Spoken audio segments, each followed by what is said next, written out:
Welcome back to Butterbean, the mother of all guides. I'm Lucy, I'm a mum of two, an antenatal teacher specialising in birth and infant feeding and the founder of Butterbean. In this video we'll be talking about the realities of trying to conceive and what it might feel like to navigate this.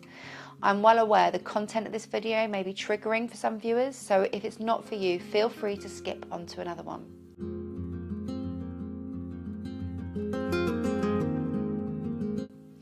If you have made the decision to have a baby, it can be a shock and a very distressing time to find out that you are not getting pregnant, and you may experience some or all of what we're about to discuss.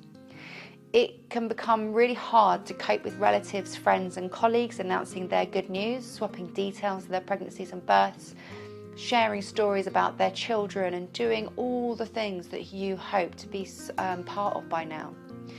Neither is it easy to deal with people asking you questions about whether you want to have children, and it's possible to become quite isolated from the lives of friends and to avoid family gatherings.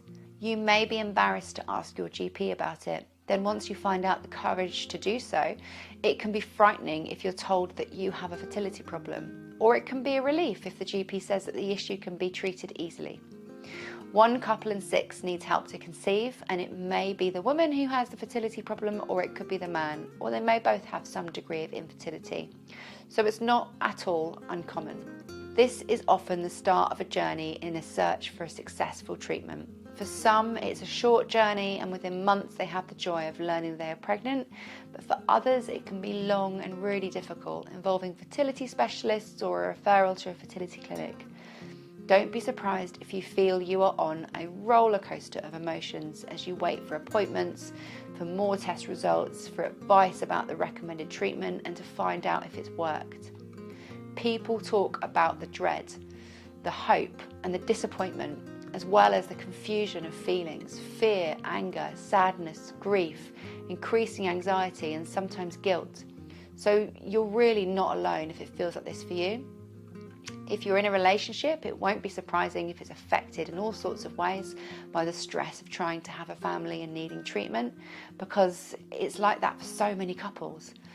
Ask yourself if your partner understands what you feel. Do you understand what they feel? Can you share this together and support each other? Are you having many more arguments and feeling miserable about it? Has your intimacy and sexual relationship changed? It's so understandable if it has. If you're not in a relationship and have planned to use a donor, it can be such a shock to learn that you have a fertility issue that makes your plans less straightforward and less certain to succeed. It can be a really lonely experience to do this alone, even when family and friends try to be supportive. It's crucial to acknowledge that the experience of trying to conceive is a really personal and complicated matter. I delve further into how to cope with it in our video Processing the Emotions of Fertility Treatment, so be sure to head on over to this one next. To become part of the Butterbean community, head on over to our website, which is linked below. For more free guidance and support, drop us a follow on Instagram and Facebook. And of course, if you found this video useful, be sure to give it a thumbs up, leave a comment and subscribe to the Butterbean channel.